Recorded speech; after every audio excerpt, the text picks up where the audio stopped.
I've talked about things I like about Genshin. The world is amazing, the combat is fun, the characters are great, but liking a game doesn't mean you can't criticize it. I've put over 100 hours into it, I've explored regions, I've pulled for characters, got genuinely lost in the lore, watched plenty YouTube videos, too much for my liking, and I still think it's one of the best free-to-play games ever made. But, there are things about Genshin that frustrate me deeply. Not because the game is bad, but because sometimes it feels like the game doesn't allow itself to breathe. It's so close to being something truly special, and then it keeps getting in its own way. So today, we're talking about things I hate about Genshin Impact. Number 1. The game never slows down.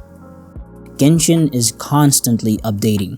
New events, new characters, new banners, new regions, and in theory that is a good thing. But sometimes it feels like the game never slows down. There's always something happening, something expiring, something you're supposed to log in for. Something is always about to be gone. And if you're a new player trying to enjoy the story at your own pace, good luck, because the game is already 3 steps ahead of you, dangling the next limited event in your face. It's not there's always something to do, it's there's always something you're behind on. Number 2. Missing things forever. One of the weird realities of live service games is that sometimes you just miss things. For example, new players, me included, can never get alloy. Some limited weapons are gone forever. And I get why these things exist. Rewarding early players makes sense. Scarcity creates hype.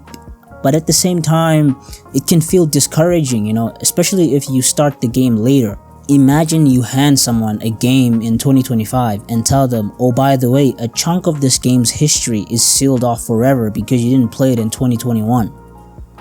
Maybe I'm just not used to live service games, but sometimes it feels strange that parts of the game's history are permanently locked away. Number 3. The constant push to spend. Then there's the monetization. And look, I understand the business model. The game is free, but it has to make money somewhere. But the constant encouragement to spend can get extremely tiring. Especially if you're a free-to-play player like I am. Because if you don't have time to grind, or you're unlucky with the RNG, the game starts nudging you towards the store. And that pressure isn't always fun if it ever is. There is a difference between a game that offers you ways to spend money and a game that engineers situations where spending feels like the next logical step. RNG heavy pulls, limited time banners, soft pity systems that reset.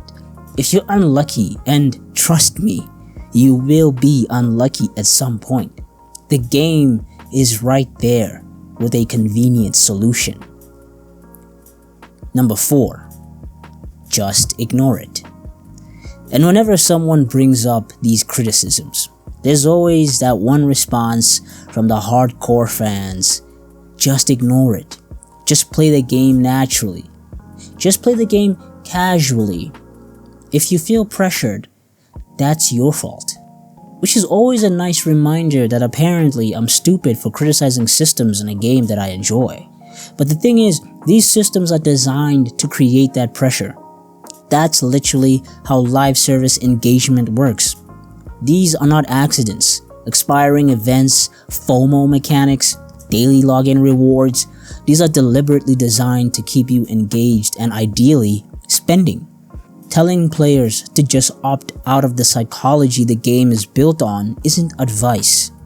It's just a simple way to end the conversation.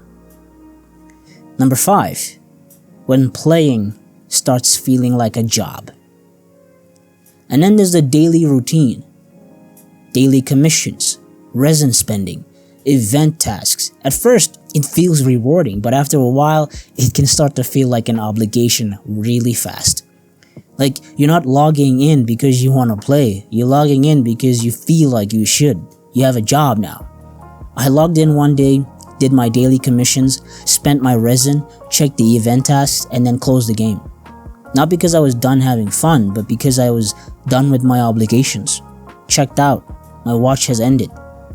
Daily commissions, resin caps, time-gated events, login bonuses, these systems are designed to bring you back and they work. But somewhere along the way, coming back stopped feeling like a choice, started feeling like a responsibility.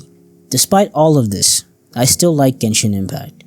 Because when the game gets out of its own way, when I'm just wandering through Sumeru, which no one does, no one explores the desert, stop lying to yourselves, stumbling into a fight, experimenting with team comps, or following a questline that actually surprised me, it's genuinely brilliant.